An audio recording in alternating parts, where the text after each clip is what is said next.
If only they knew. The hub for young business minds. Yes, people, it is Ted Lawler, aka Mr. IOTK from If Only They Knew, the hub for young business minds. In this podcast, we speak to accountability coach Greg Santos, who comes from the USA, and he speaks about the journey of self-development, psychedelics, and even gives us an insider's perspective of what a Tony Robbins event is really like. If you're looking to better yourself, this is the podcast for you. For everyone listening, do you mind telling us a bit more about who you are and what you do? Sure thing. So yeah, what's going on, everybody? My name is Greg Santos, obviously, and it was coming to personal development about 6 years ago. I was going through a massive depression. Girlfriend was cheating on me. I felt like I can fix her. I didn't know what I wanted to do in my life, and just got really fortunate to have a mentor to kind of guide me down this path. And what ended up happening was my mind was just completely opened up because I came from a household that had domestic violence. My dad went to prison 4 times. My mom didn't graduate from high school. My favorite uncle used to literally snort cocaine in my living room growing up. He's being called the N-word in school. 1 out of 3 or 4 black kids at my middle school, 1 out of 3 or 4 black kids in my high school. I was way too afraid to stand up for myself. And just the accumulation of all of that led to a really big depression when I was smoking weed, watching anime every single day. I was watching the show called One Piece, had 750 episodes, and I watched all of them. I caught up. So when I first got into personal development, it was fantastic, man. It blew my mind. I was listening to Tony Robbins' Personal Power 2 tapes, and I just went all in. So I went to Tony Robbins' Unleash the Power Within. I went to his Date with Destiny. I worked his Unleash the Power Within. I saw Grant Cardone. I seen Brendon Burchard. I paid for programs. I went to sensory deprivation tanks. I did yoga, jujitsu. I did everything I possibly can to get better. But the biggest reason why I wanted to do that while I was doing all that is because I had this crazy anxiety inside myself. I didn't feel comfortable with myself. I was terrified to talk to girls. I was really afraid of men as well, because especially strong men, just representative of my dad. And I was just, I had a lot of fear around that. And I wanted to feel better about myself. I wanted to, the word I would use all the time was like, I want to feel confident. I just want to be confident in myself. And that's what I was searching for. And what would happen is I go to event after event and I'd feel so excited because I'm learning a tremendous amount of stuff.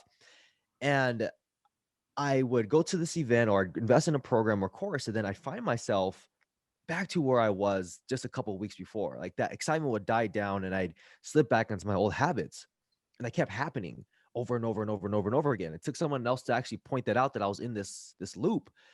There's someone that I really respected. I was in this loop where I was like, oh, really? And I stayed enthusiastic because I felt like there was some information out there that I just didn't know. There's just some more just a little bit more information that is going to just change everything for me. It's going to completely transform my life. And I just kept searching for that little bit. I know it's out there somewhere. And I remember when I turned 23 years old, that was the first birthday I ever had where I wasn't happy that I got older. I felt like, whoa, this whole time I've been procrastinating on actually taking action. I can't get myself to make action permanent.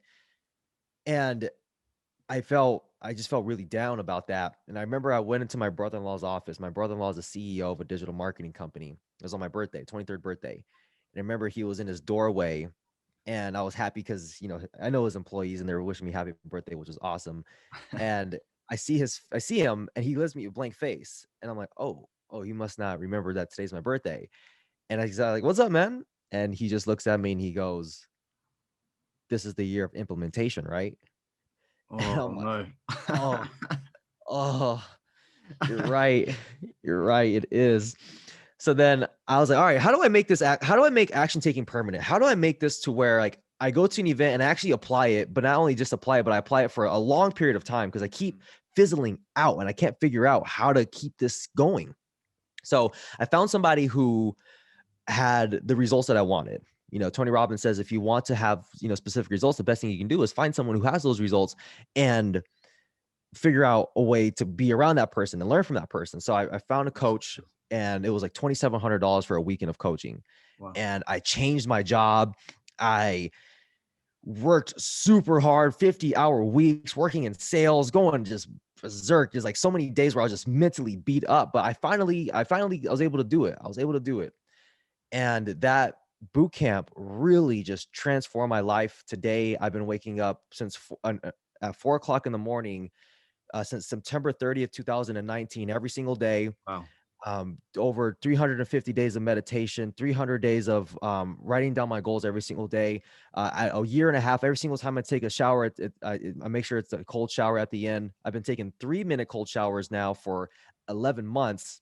Damn. And it's just been incredible, man. I have an amazing network of like young, ambitious entrepreneur friends, and we get better together. But the beautiful thing is, it's like, now I know that if I say I'm going to do something, I know I'm going to follow through and finish it. And that is very liberating for me. So Yes. that's a little bit about who I am and a little bit about my backstory.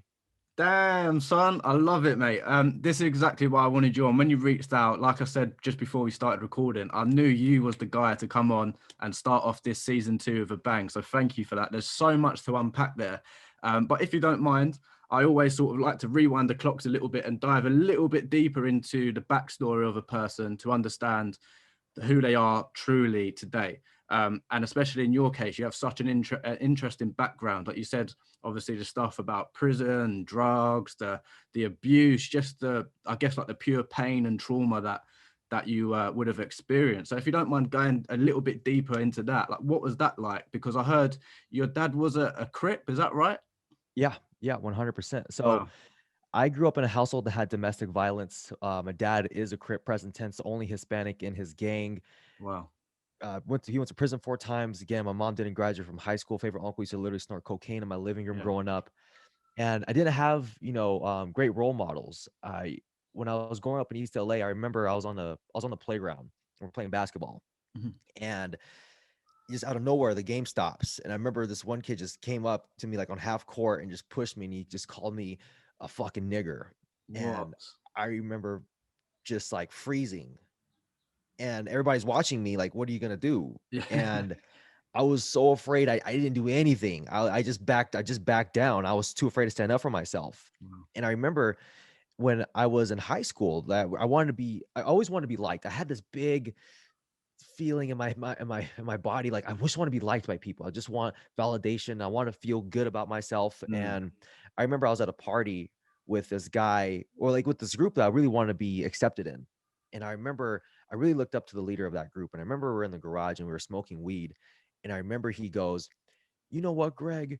You're a nigger. You're not even like the cool ones. You're not even like a nigga." And I remember that tore me apart. Yeah, I bet. And I remember I was fake laughing, man, because I really wanted to be liked by these people, and people were Yeah. laughing. And my self-esteem was so low that I wanted to be liked so bad by people who were actively disrespecting me to my face.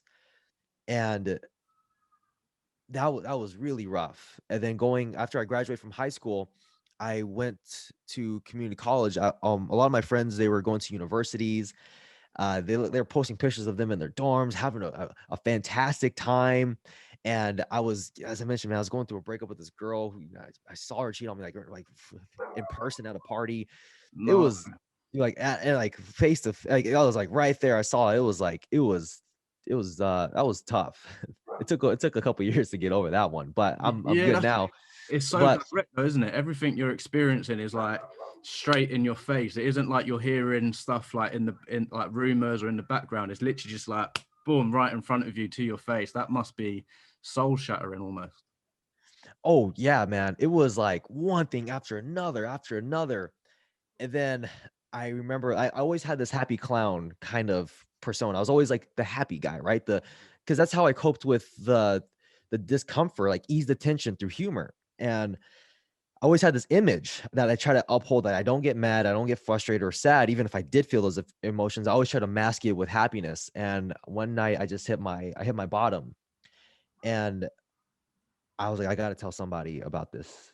I have to tell somebody because I don't know what to do. I'm really depressed. Mm. So I remember I was in my sister's kitchen, and I was sitting on her cold leather bench that she has, with a dinner table, and she's cooking up some food. You can smell like the garlic cooking and just the aroma in the air.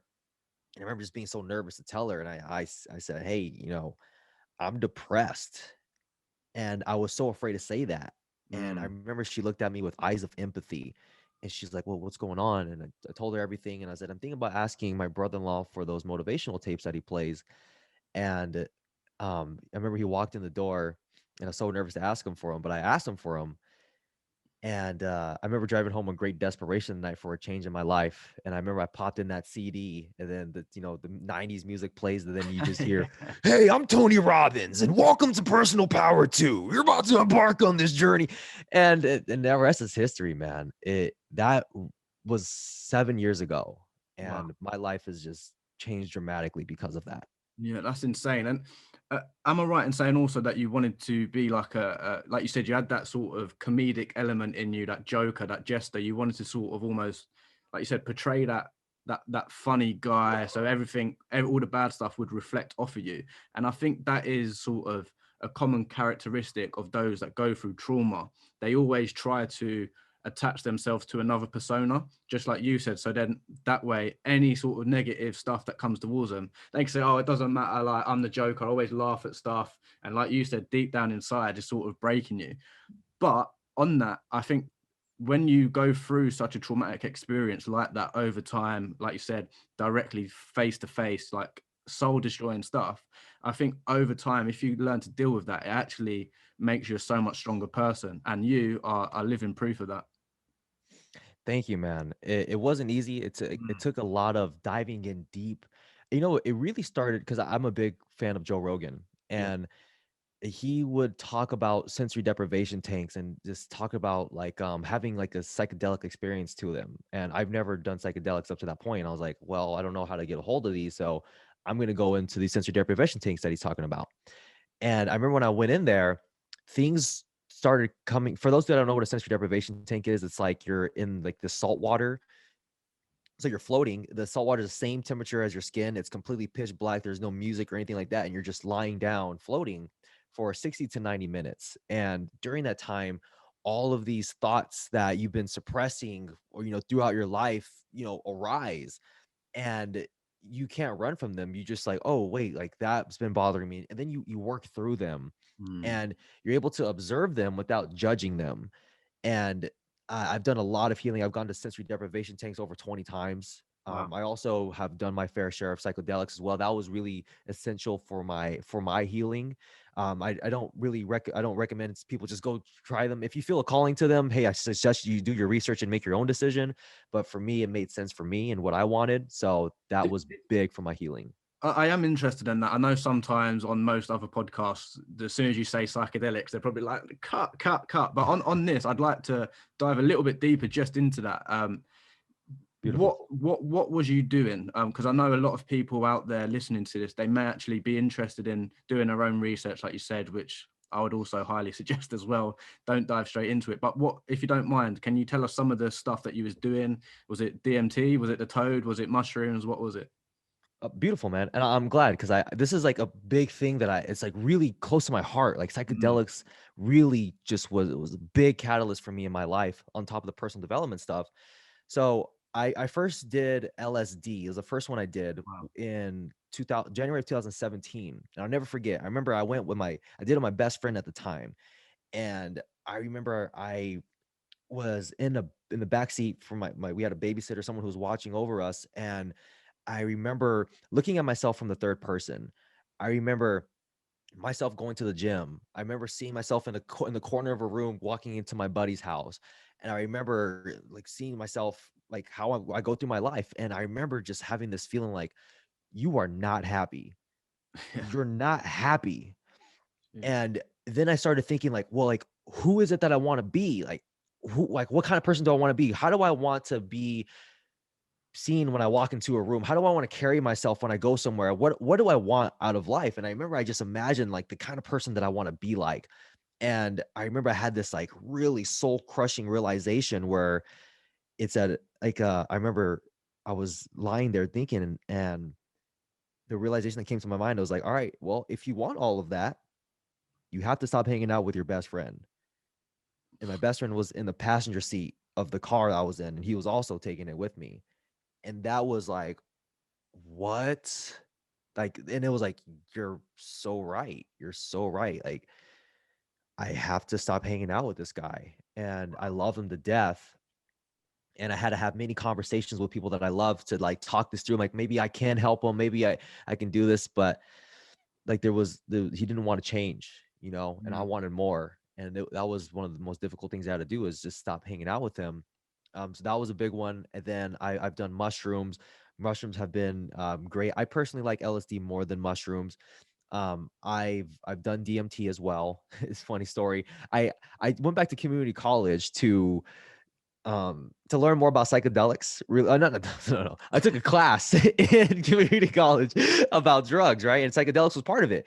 And I remember, like, say, like the course, like the class course is like 16 weeks. I remember psychedelics were like week 12. So I was hoping it'd be like week 2 and I can like just drop it. But I had to go through the whole class to get to week 12. But I remember in class, there was this guy who kept talking, like he would talk about, like he was just one of those active students and he was a cool dude. And I Mm. remember on week 11, my professor's like, all right, we're going to talk about psychedelics next week. I remember the guy in the back, he goes, are you going to talk about DMT? And I was like, oh, DMT, okay. So I'm like, oh, we have a fellow Joe Rogan, Yeah. fan in here. Let's go. So after class, I go up to him, I said, hey, like, yeah, that's cool. You talk about DMT, like you listen to Joe Rogan? He's like, yeah, I listen to Joe Rogan. I'm like, have you done DMT before? He looks at me, goes, fuck yeah, I have. I'm like, really? Like, where did you get? I'm thinking about going to Burning Man. Like, how did you do that? And then he's like, he goes, I make it. I'm Oh, like, this is some Breaking Bad shit here. yeah. So I'm like, oh, really? I'm like, how do you make it? And he starts going into like all the science behind it. He's like, oh, I have this and I do that and I blah blah blah blah this all that. I was like, what the hell? So then I remember, I was like, well, I really want to try it. And he's like, okay, well, let me know. I said, I gave him my phone number, and then I remember I drove home that night, and then he calls me up like that same night. He's like, hey man, do you want to do it tonight? I'm like, yeah, I'll be there. Yeah. Just met the guy like 30 minutes ago. Wow. But it was interesting. That was a very interesting experience. But yeah, I can see in your eyes. For those watching this on YouTube and can see the video, Greg, mate, your eyes are like just staring into the distance.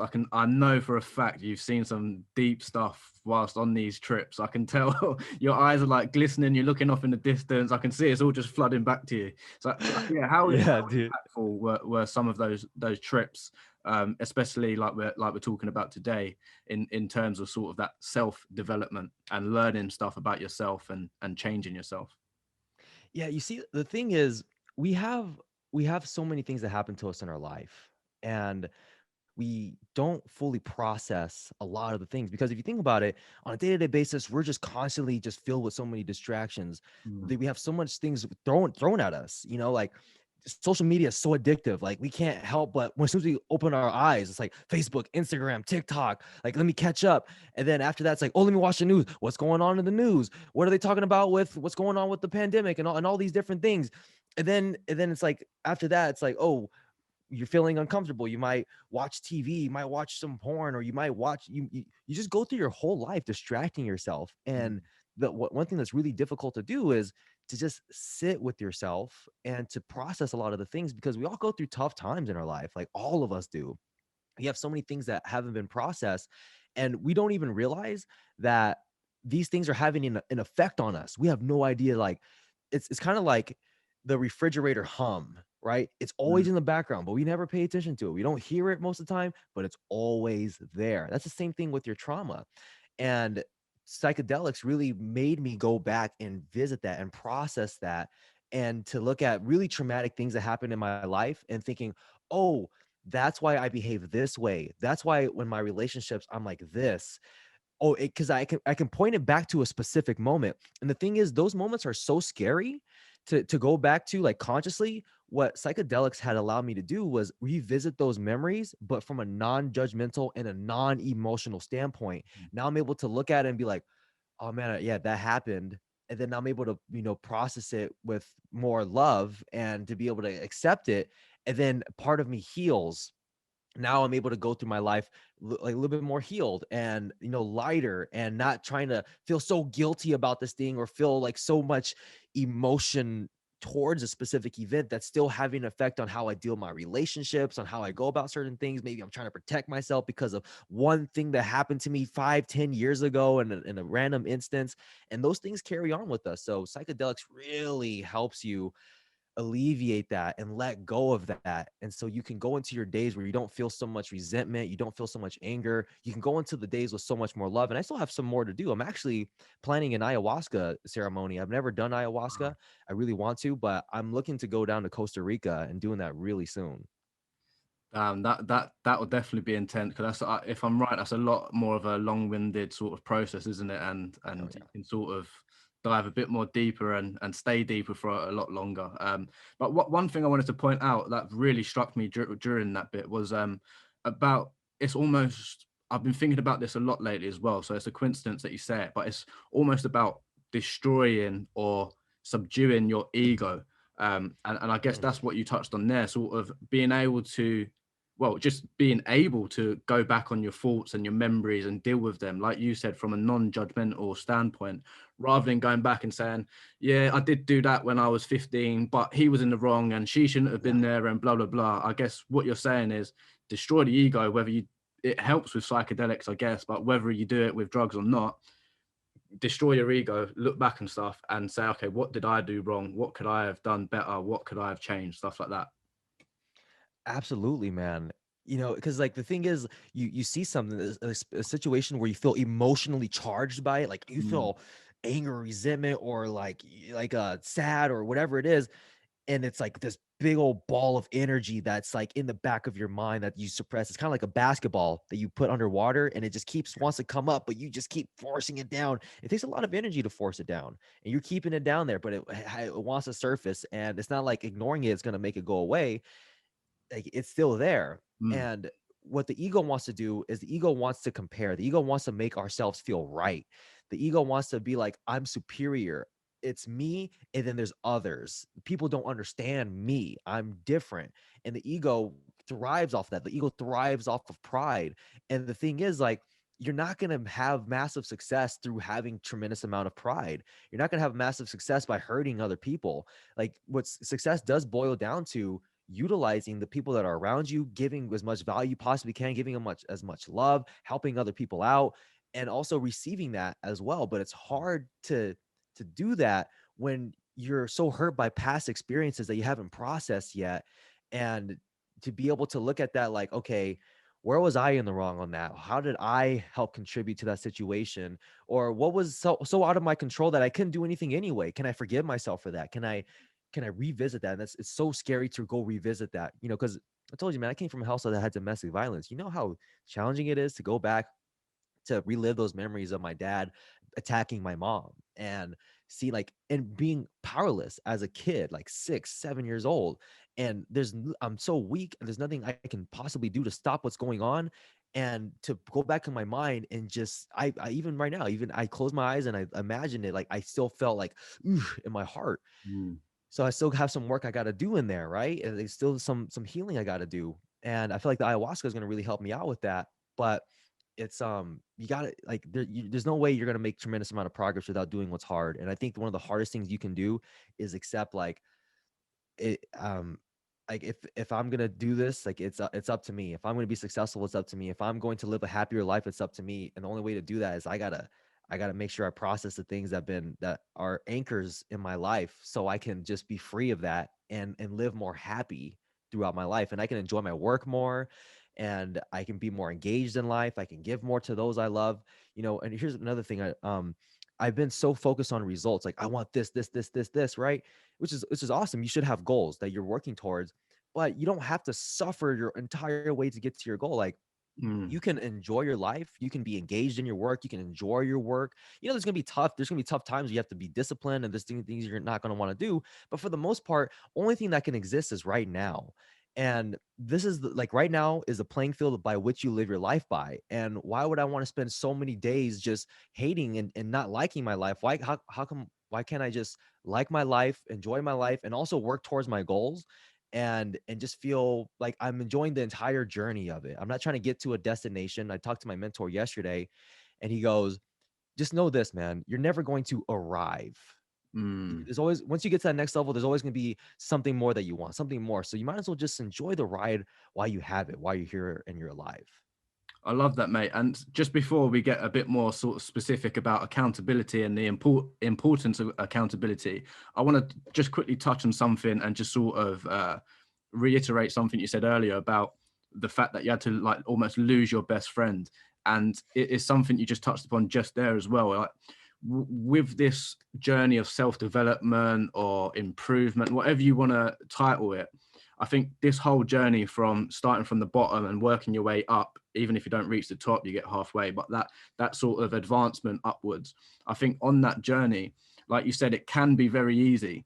But there are sometimes you've got to do things that you probably don't want to do initially there and then, but it's definitely for the best. For example, like you said, losing your friend. I've also had to do that because the friend was, I was being pulled towards my overall goal, and everything on this side of the fence in business and the podcast was going so smoothly. Like everything was going in my favor. Like I said today, you messaged me the other day, and it was like I literally was thinking I need a sick guest, someone hard hitting, and then you pop up, and I'm like, no way! Like literally, what a coincidence, if you want to call it that. But then on the other side, I have had to get rid of some friends because they were pulling me backwards. Whereas on the other side of the fence, I was being pulled towards my overall goal. So if you don't mind, just quickly, just reiterate that sort of point about having to let some of the old baggage go, I guess, if you want to call it that. Yeah, that's a tough one, because when you got to think about what you want in life, and ultimately your life is your life. I would do this more often in the past when it was challenging for me to take action. I would imagine myself 80 years old, and I imagine myself on my, like, I'm near my death, and I would think about the life that I lived, and I would be like, I would and I knew deep down that the life that I was leading towards this life of regret. Mm. And I knew that I was heading towards that direction where I look back and I not feel happy about the life that I lived. And at the end of your life, you're going to be the judgment. You're going to be the one judging your life. You're going to be the one that's asking yourself, did I live a good life, or did I hold on to that person longer than I should have? Did I stay at that job longer than I should have? Did I, and like, not listen to your gut, right? So like, we only have one shot here, and when you really picture the end, that's when, like, you build up enough emotional leverage. But with my buddy, it just didn't make sense because every time I remember I was in the car one time and I was talking about awesome things that were going on in my life, and I was saying, and I'm going to this event, I did this, I'm learning that, I just read this book, this is amazing, and I was so excited. And this is my best friend, right? Like, Yeah. you want to you want approval from your best friend, and you want to talk to them. And I remember as soon as I finished talking, he didn't acknowledge anything I said. All he started to do was complaining about his life. Yeah. He started complaining, this is going on, and my dad did this and all this. And I remember I never felt so just torn, like, oh my Mm. God, like, I felt guilty. I felt guilty for doing what I love and going for what I want to do. And that was really rough, man. Like, I had to cut ties with him, and that was not easy. It's not like I just said, hey, I gotta stop hanging out with you. I just stopped answering his phone calls. I couldn't even come face to face with him. So I stopped hanging out with him in like 2017, August 2017. And I remember exactly where I was when I first saw his phone call, and the first time I ignored it, where I just hit that side button, and I was like, I Wow. can't talk to you. And then I didn't return his text for a while, and sometimes I'd text him back, and then just I couldn't ever be real. And it wasn't until May of 2020, so about 2.5 years later, or 2 and 3/4 of a year later, that's when I was like, I gotta tell him. I gotta go talk to him. I avoided it for so long, Yeah. but I went to go see him, and I told him, I was like, listen, man, I love you. I'm always gonna be here for you, but I had to do this, and he was totally understanding of it. He was totally understanding. Like, yeah, we went separate directions. He wasn't hurt about it, but um, yeah, that was one of the most difficult things I ever had to do. Mate, when you were saying that, the reason why I laughed is because that's exactly what I've had to do as well. Like, it was one of them, I was talking to this particular friend, and like you said, you just feel a bit like detached. You're talking to them, and you can tell they're just waiting for you to stop talking so they can start complaining about something that went wrong in their life, or start talking about something they didn't actually do, but they're saying it to make themselves feel better. And yeah, I definitely felt that detachment. And again, I think it's just sort of the consequence of trying to better yourself, But I do want to dive a bit deeper into exactly what you're doing, because you're doing some powerful stuff, mate. So thank you for that, for just sort of putting that energy out there. But one of the things you're doing is obviously talking about the power of accountability. So yeah, I just wondered, like, you said you have a mentor? Do you have like an accountability buddy at all? Is the mentor that sort of person you rely on, or do you rely on yourself nowadays? Yeah, fantastic question, man. So first and foremost, I am not ashamed to admit at all that I am not a self-made man. You know, there's no way I would not be where I am without the help of others. I had to lean on people so many times in my life. And I started off with one mentor. Today I actually have six, and seven. Oh no, I have six mentors, and five of them have seven-figure businesses. I've been very fortunate to be able to do that. And I also run a mastermind with my business partner, and we teach you how to do that. But we do that like once or twice a year. Um, what I do, I have one thing that is really awesome is, okay, so when I wanted to start waking up early, because I've tried to wake up early many times in the past, Yeah. I was like, all right, I to keep it brief. I remember I went to this event. The speaker on stage was like, I run a 5 a.m. call, and I was like, oh, cool. Like, I want to wake up at 5 a.m. So I got on the call, and I remember thinking, it's still too easy to miss. So then I thought, I'm going to create my own call. So I put something on Instagram like, hey, top CEOs wake up at 5 o'clock in the morning. I'm doing a 5 a.m. accountability call. Like, I would love to have you join. And I had 22 people raise their hand on that Instagram story. I was like, awesome. So I'm sending Zoom links. And like, this is like September of 2019. I'm like, all right, see you there. I started on September 30th. And then 8 people showed up. And then people were coming in, and then there'd be on Sundays was like my least day. Is like I had like one person show up, and then 30 days in, I met my business partner. She lives in London, and she took the call international. The call's free, by the way. It's called the Morning Hustlers if you care to join. But the biggest thing is like it's 5 a.m. Pacific Standard Time, and that is my accountability to wake up early, because I want to wake up early, because if I wake up early, I get a head start on my day. I feel a lot better about myself. I'm productive. I'm not reactive going into my day. So I'm like, all right, I need accountability for that, specifically for waking up. So I have it, because if I'm the leader, I can never miss a meeting. So I have like 22 people every single day that's expecting me to show up. I have to be there. And then that's 5 o'clock in the morning. At 6:05 in the morning, I have an accountability partner that I check in with every single day. Every day, we don't miss a day. And we set our big 3 action items for the day. Like, all right, I want to do this. I want to do that. I want to do this. This is how my day went yesterday. Also, there's consequences if we don't follow through with what we say we're going to do. And this also tests our integrity as well, because if we don't do what we say we're going to do, number one, that's an automatic 2-hour run. It's pretty militant. It's really intense. So I do not want to do that 2-hour run. And then on top of that, we also send $100. Dude, it's so crazy. It's ridiculous. But like I feel like your true test of character is based on your integrity. Can you speak your word? And you can lie to your person, but to your accountability partner, but you know deep down, and your self-esteem takes a hit. And when you realize that, like, you're not lying to them, you're lying to yourself, that should eat you up alive even more. So I have accountability at that time. I have I also had an accountability that I was doing every single day at 2 p.m. that I had a group of people with I would do accountability with. And then at night, I have accountability with a couple people from like 4 p.m. till about like 8:30, 9 p.m., where we get on a Zoom call and we do what's called the Pomodoro technique, which is it's 30 minutes of deep work and then 5-minute breaks. And then on that 5-minute break, we just talk, we have fun. And then it's like, all right, let's get back to work.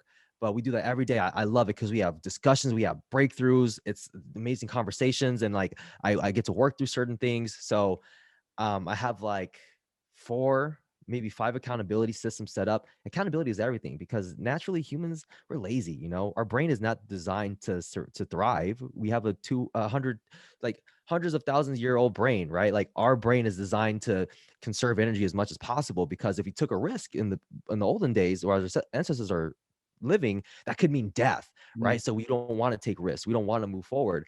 So I understand that I'm naturally a lazy person, and I need to rely and lean on the people around me. So yeah, I have just strong accountability systems set in place that really allows me to make sure I get done what I got to get done. No, that is so powerful. And I think it's almost the way I'm seeing it, because I've sort of obviously heard of accountability as a word, and obviously people sort of mentors and stuff. But the way I see it, it to me, it seems like it's almost like a a new wave of positive energy just like coming over. So that's one of the reasons I wanted to get you on today, in fact, just to sort of spread that idea, plant that seed in somebody, because out of the thousands of people that listen to this, you never know, one person, well, I will for definite, but one other person might say, you know what, why didn't I think of that before? Start something themselves, and before you know it, you've got the next Elon Musk or whoever it may be. Yeah. You've got them on your hands. Just all it takes is that little switch, right? But one thing I did want to speak about, you mentioned at the start, quite coincidentally, about Tony Robbins and all of those like motivational speakers / people. And you said you went to some of their events, right? How was that? And on top of that, after you say, sorry, this is a loaded question. On top of that, like, how did you find those events? And did you see that dip afterwards when you come away from the event and you think, good, positive energy, and then after a week, oh, I'm back to normal again? Yeah. So first of all, look, man, Tony Robbins's events are insane. Mm. Insane, man. Like you just get pumped up. It's like it's like a sober rave because you're like dancing and you're learning. It's a personal development rave. That's what it is. Yeah. You're dancing and you're having fun. You're giving high fives, you're giving hugs, you're giving massages, you're like going deep with people. And there's a huge, huge sense of community. And Tony Robbins is an amazing speaker. You know, here I want to talk about the power of storytelling first of all, because storytelling is probably one of the most influential tools you have in your arsenal to influence people. Tony Robbins will be on stage for like an hour and a half telling one story, and people will be riveted just there with him the entire time. It's like one story, an hour and a half. It's what a master at storytelling and persuasion. So I highly recommend his Unleash the Power Within event. And then what happened is when you attend a Tony Robbins event, you can actually work his events for free after that. Wow. So I worked another event, and then I met amazing people who traveled the world. I met this one guy who hitchhiked like 8 hours going up north. I'm like, who? I was like, people still hitchhike like that? That works? Like what the heck? And then I remember I kept running into people who took Tony's other programs, and I was like, the Tony's signature program is called Day with Destiny, and that's $5,000, and you can actually watch the Netflix special on that called I'm Not Your Guru. And I kept saying, look, how is that? Like, I'm thinking about doing it. And everybody said the same answer. Everybody kept saying the same answer. And they say it the same way. They would go like this. I'm like, how was Day with Destiny? And they just go, it's the best event I've ever been to in my life. And I'll be like, whoa, how come I keep getting the same response? Everybody keeps saying the same thing. It's the best event I've ever been to in my life. It's life-changing. I'm like, all right, let's go. And what the way I was introduced to Tony Robbins was, so back in after I graduated from high school, I was going to community college and I failed my driver's test 3 times. So my brother-in-law would have to take me to school. And my brother-in-law is a CEO, right? And on the way to school, he would actually be playing Tony Robbins' Personal Power 2 tapes in the car. Wow. But I wasn't ready. I wouldn't listen. Mm. And it wasn't until I hit my depression where I was like, oh man, let me listen to those tapes. And then like in 2015, I remember for my birthday present, he's like, all right, I just want you to pay half of the ticket. So you have some investment in there. And we're going to go to, my gift to you for your birthday is Tony Robbins event. And I was like, yeah, let's do it. And I was able to save up and I went and just completely, oh, man, I love it so much. The community, the atmosphere, just like the people you meet, everybody's like so friendly. They want to meet you. And God, I miss it. See, your eyes, you know, at the start of this, when you was talking about psychedelics, your eyes went a bit glary, and the same thing happened just then. You sort of like, I could see everything like blowing up in your mind once again. It definitely sounds like a powerful experience. But did you have that that downfall? It seems like you was just constantly on a high. But did you ever have that dip or? Oh yeah. Oh yeah. Many times. So one thing that I'm actually very grateful that I've done was on the last day of the first Tony Robbins event I went to, on the very last day when I got home, I remember I was so emotional. I was crying in my car and I was like, I got to get this out of me. So I started journaling, and that was the very first time I journaled. And then after that, I started journaling I've been journaling since 2015, and I have like 6 journals of just like my day to day. Right. So a month or 2 ago, I was going through those journals, like, let me see with the progress I made in my life so far. What was life like before? What's the differences that I see? And it was interesting just going through those Tony Robbins, like that time period. And I thought I was on top of the world for like 2 months. I was only on top of the world for like 2 weeks. I didn't know, but I was like alive, and I definitely felt that dip. And that's why I felt like, oh, like how can I make that permanent? I want to make that my default. I want to live like that every single day. So I felt like there's information out there. So that's why I kept going to event after event. I'd always leave pumped up, and then I'd hit that dip. And to talk about, accountability, today, whenever I purchase a course, like I finished it. Before, I'd have so many unfinished courses. And a big reason why I'm able to finish my courses, or if I go to an event nowadays, all events are online and stuff, but I'm still going to events and paying for training still. I follow through till its completion, and I keep the momentum going because I have accountability in place. Because inevitably, it always happens.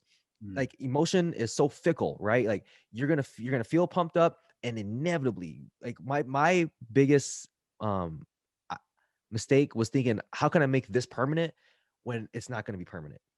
And the thing that's permanent is like, all right, well, how can I set it up to where, how can I set my life up to where once that's over, when that emotion fades, how can I set my life up and have systems in place so that I can still keep going, even though I don't have those emotions still? Mate, that is some powerful stuff. I've literally got so many questions that I could just boom, boom, fire off and talk for hours. But I'm conscious of your time as No, well. oh, dude, I have as much time as you want, so I'm Brilliant, having a brilliant. fantastic time. So Yeah. ask away. No, same. I do want to definitely try out a Tony Robbins sort of thing, and I'm sort of glad you came on because that's just reinforced my want to go and do it. I was always wary of that dip, but like you said, if you know how to sort of control that dip, it makes things a lot easier. But one thing I did want to ask is, and it's almost a rhetorical question because I can see how easy it is, but how easy and how quickly can somebody change their life around? So if someone's got to this, we're like 40 minutes in now, almost to the end. If someone's got to this point in the podcast and they're not making notes and they don't feel ready to make the jump, I don't know what we can do to help them, because I am so ready to smash the rest of my day. But yeah, how easy is it for them to just get started today and make a change?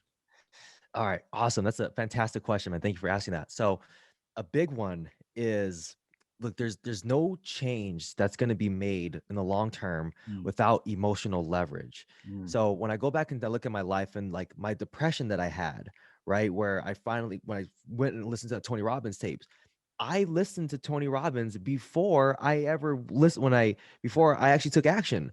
But it wasn't until I was going through that breakup, it wasn't until I didn't know what I wanted to do, and my friends were going to university and all that stuff, and I was just, my life was in shambles. That was when I was like, I just need to change. And then mm, here's the thing. I could have kept numbing myself, like, just like finding more ways like alcohol or just keep distracting myself, but I had to deal with it. I had to face it head on.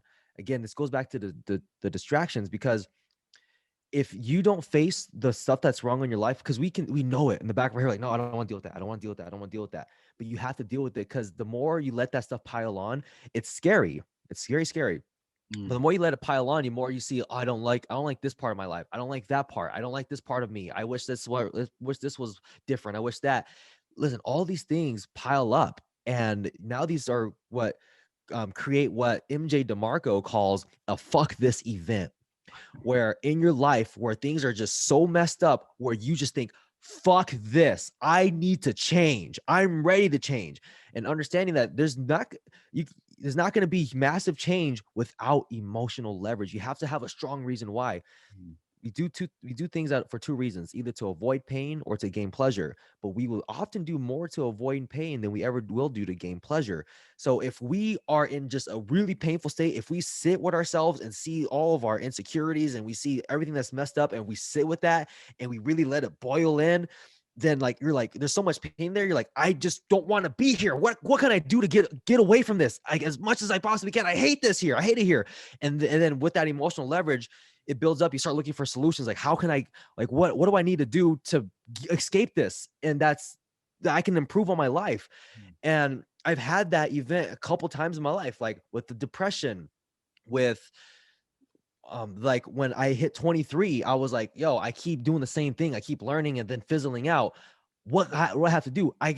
Dude, like I was working part-time at a kickboxing studio. I got a job working overnight, like putting up signs, getting out of a pickup truck, wearing like an orange vest and hammering in stakes in the ground and putting signs up for new homes, like a graveyard shift. And I actually ended up having to quit that because like it was a very dangerous job. And I had to find another job where I was working in sales, and I had to make it happen. And that job was so tough. Like it was so many times where I was going to be broken, and it was just so mentally taxing every day. I remember come home from work and my mom would say, "How was work?" And 5 out of 7 times I'd always say it was tough. Mm. And there'd be so many days where I would drive home with the radio turned off because I just was like so down. And but I was so sick of where I was living. I was like, I'm gonna do whatever it takes to pay for that boot camp. I don't care. I want that so bad because I know it's gonna change my life. And it did. I'm so glad I did it. But the biggest thing here is you gotta go back. You have to you have to face yourself. Like you have to put yourself in a situation where if you're at home, go find a hotel. You don't have to, you maybe not even find a hotel. Just wake up early and just sit with yourself for like 30 minutes to an hour, and don't distract yourself. Let everything pile in. Look at yourself in the mirror. See why everything sucks. If you listen to David Goggins' Can't Hurt Me book, like that's like, it's just so much emotional leverage for him to feel like I have no choice but to change. But Mm. until you get to that point, it's going to be really tough for you to actually take action long term, because again, like we always want to take the path of least resistance. If there's something easy, then we'll do it. And we have to figure out, we have to have a super, super strong why and so much pain that's going to move us forward. Yeah, you're so right as well. It's all about picturing where you actually want to be and reverse engineering the steps and saying, okay, this path is a lot harder, but I'd rather be on the beach enjoying life when I'm this age rather than almost stuck in the same position I am when I'm 80 or whatever. So yeah, that's definitely important, guys. So everyone listening, this is powerful. But one of the things I was thinking of just then was imagining each friendship. If you say you have a friend, imagine if you or that your friend makes the decision to say, okay, I'm going to make a conscious effort to change my life, and I'm going to bring my friend in as well and change their life. And like you said, accountability buddies, if you both bounce off each other, imagine where you can get to in even a week's time, a month's time. And I'm talking from experience. A day has changed my whole life.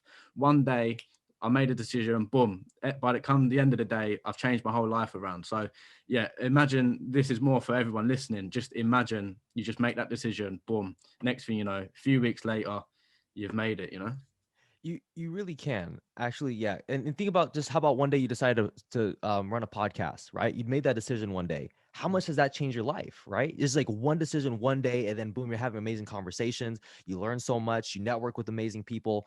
So I know I kind of went a roundabout way of answering that, but you literally can make the decision today to make the change, and you may not see results from that decision right away, but like over maybe 3 months, you're like, oh man, because I decided to do that one day, like this is where I am. Mm. And but it takes time to go back and reflect on that. So on a micro scale, you can do that. Like you can literally change. Like the other day I was like, I'm tired of like being like not working out so much, so like now I'm like on a streak of doing yoga every day, Yeah. which I feel fantastic because of that. But yeah, you're 100% right. Yeah, that's it. It's all about sort of making that decision. In a few months, you'll be able to sit and look back and notice the changes. You might not notice them straight away. But talking about looking forward, what is next for you then? One of my final questions. I'm really interested to find out sort of what your plan is, whether that's in the next few months, next few years. What's next for you? Beautiful, man. So it's always been my dream since I was a kid to speak on stages in front of people. So that's why I'm really, really grateful that I'm on your podcast, because I'm really making an impact and get to help people that I wouldn't have reached on my own. So I just want to say, first of all, thank you Oh, for thank you. having me on.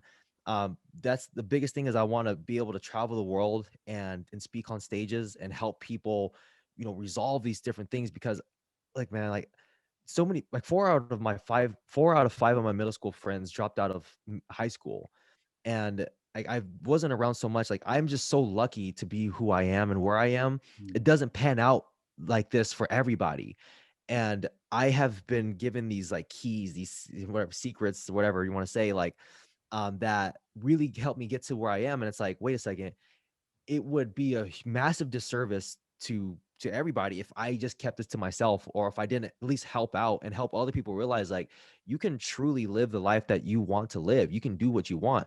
Like, here I am on your podcast, man. Like, right now, I'm literally living my dream right now. I'm doing it right now, being able to impact lives right here in the moment. That's incredible.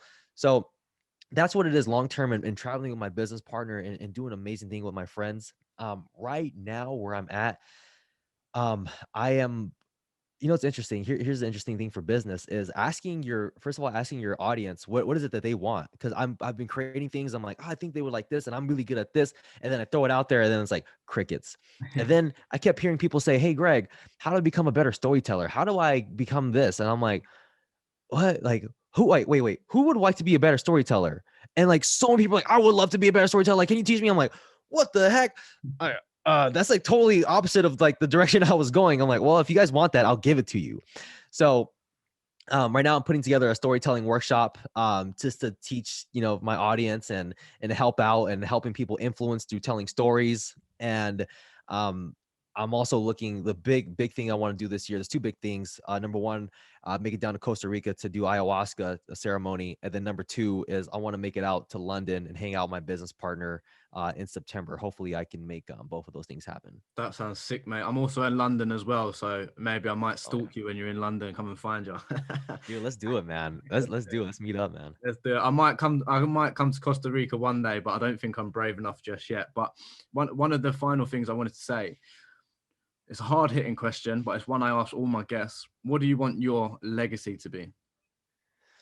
Ooh, oh man, that's a great question. Here's the thing I've been thinking about a lot. I've been thinking about, if I was dead right now Mm, and I went and people were at my funeral, like, I want people to feel like, you know what? My life was just so much better because Greg was around. wow. Like, my life was just like, man, he added so much to my life. I he was such a big impact for me. And I really want to be known as a giving and loving person, and someone who, whenever you spoke to me, it was positive emotions. We had a great time. We laughed and we talked about some amazing things. And I was there for you. I supported you. And like, that's really what I want to be remembered for, man. I just want to be remembered as a good person, and someone who did their best, and somebody who also want to be an inspiration, because we have these fears, like, oh, I don't know if I can do that. I don't know, because I just shared with you what I want to do, which is travel the world and speak on stage. But let's rewind back to 2015. I remember that I wanted that, but I was so afraid to say that. I was terrified. Like, it was like a big monster in the back of my head. Like, I don't even know if I can do that. And I have the full belief that I'm going to make it happen. Yeah. And what I want to do is I want to help give people that inspiration as well. We have these fears, and we're like, I don't know if I can do that. And like, should I do that? And we're too scared. Like, I want to help unlock that for other people, where they go for what they want and they're living their dream, and they're going for the number one thing that they want to do. And it's just like a grand adventure. So when they get to the end of their life, they're like, man, that was incredible. Like, they don't have the regret of like, I wish I did this. I'm like, I did it. I went out and I made it happen, or at least I tried and I learned and I met these people. So the biggest thing is I want to help unlock that for other people, give people the belief that they can do it as well. And just give as much value as I possibly can, because I'm not here forever, right? None of us are. It's very low probability that I'm the world's first immortal. So um yeah, that's what I would say. Mate, honestly, that is so sick, and it like I said at the beginning, is so powerful, and I feel like you're you may realize it or not, but it definitely, to me, just this is the first time we spoke properly. It definitely feels like you're a lot more powerful than you think in terms of the impact you're sort of having and the message you're bringing and everything like that. So I'd like to say, firstly, thank you for that, and secondly, thank you for coming on today. The floor is now yours. So if there's a final message, or you'd like to tell everyone where to find you on social media or what they should do, please do let them know now. First of all, I just want to say again, thank you, Ted. I had such an amazing time on here. For those of you who maybe it's challenging for you to follow through with what you want to follow through with, maybe it's hard for you to keep your word to yourself, maybe you're inconsistent with your actions like I was before, I actually created this course called the Foundations of Follow Through. I'm going to sell it eventually for $497, but you can actually have it for free right now. You can grab that. You can go to morninghustlers.com/gift. It's a free course, and it's some amazing things on how I was able to make it so I can take action very consistently and make things happen. You can also find me on Instagram at Greg Santos, GregSant0S. That's where you can message me. Love to hear some takeaways you got from this podcast, and even takeaways you got from the digital course as well. And I hope it really makes an impact in your life. And again, thank you, Ted. I really appreciate you having me here today, my man.